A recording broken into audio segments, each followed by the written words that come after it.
I don't know you from 6 Ways from Sunday, right? Like, I don't know your background. I listened to your conversation with Jay Abraham. So could you just give us like the basics, the background, what you've done, how you've done, and then maybe we'll start the conversation, the journey that way, right? Yeah, let's do it.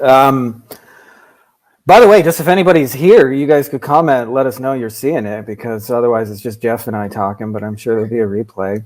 Eventually somebody will watch it, maybe, right? I started my agency journey in 2007. And when I say I started, what I mean is that like the whole economy tanked, especially in my local area. Yep. And I had to like make money online, if you will. And I probably spent almost 2 full years making exactly zero. Yep. So that was my awesome first 2 years. And I think everybody's got one of these in your agency. I had my anti-cheerleader, who was my father-in-law, who said, get a real fucking job, man. Like, and I love that. The anti-cheerleader. Damn. Well, those are people that like are well-intentioned, but the words that they use are just shuddering to goals and excitement and enthusiasm, right? Yes. Yeah. I mean, they what they want for you to have some stability and to be able to earn an income, and they don't really think much of your dream. I actually still remember it was probably about 5 years later when I really started to make it, and I built my SEO agency up to over 100 clients.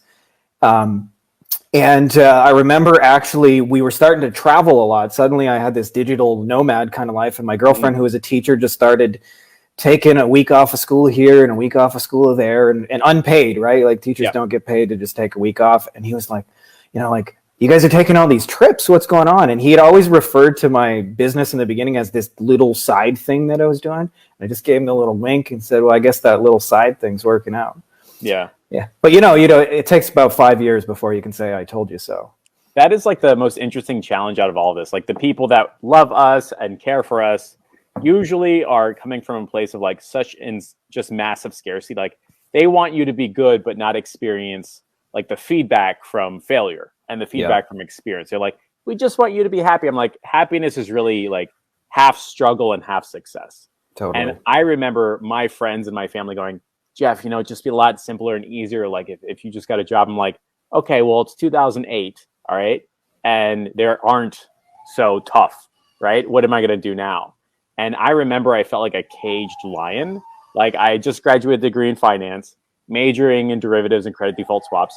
And in the middle of a recession for finance people with credit default swaps, I'm like, what am I supposed to do here? Right? Like there's no way out. Yeah. And my escape wasn't starting my agency then. My escape was going back to business school. And then I got fired. And then I started my agency journey. Right? You just happen to do it like one step ahead. So bring us back to like 2007. The recession's going on, worst financial crisis ever. And it's like COVID, but back in the day without the disease. Totally. Right? Yeah. And so like, did you say, oh, I'm going to start an SEO agency? Or was it like, I was freaking out. I didn't know what to do. Like, what was it like? No, actually, it's funny how the life throws you these kind of curveballs. And one of them for me was, I was actually just trying to get a job. That's like, I was like, but in my local area in Windsor, Ontario, Canada, they were laying off people. Like it's basically like Detroit, the Canadian version. So it's like Ford, General Motors, and Chrysler. And they were like literally in a city of 200,000, there would be an announcement one day, 20,000 people all got fired, which is like 10% of the city. And, I'm looking for a job, and I would go to like a job fair, and the only people there were like commission only, kind of like you can sell for your lunch kind of insurance jobs and things like that. But like nobody had a guaranteed paycheck. And I had a friend of mine, and he was really into real estate, and he just called me up one day and said, hey, I wrote a real estate course and we're going to sell it on the internet. And I was kind of like, we? And I was like, no, you are going to sell your real estate course.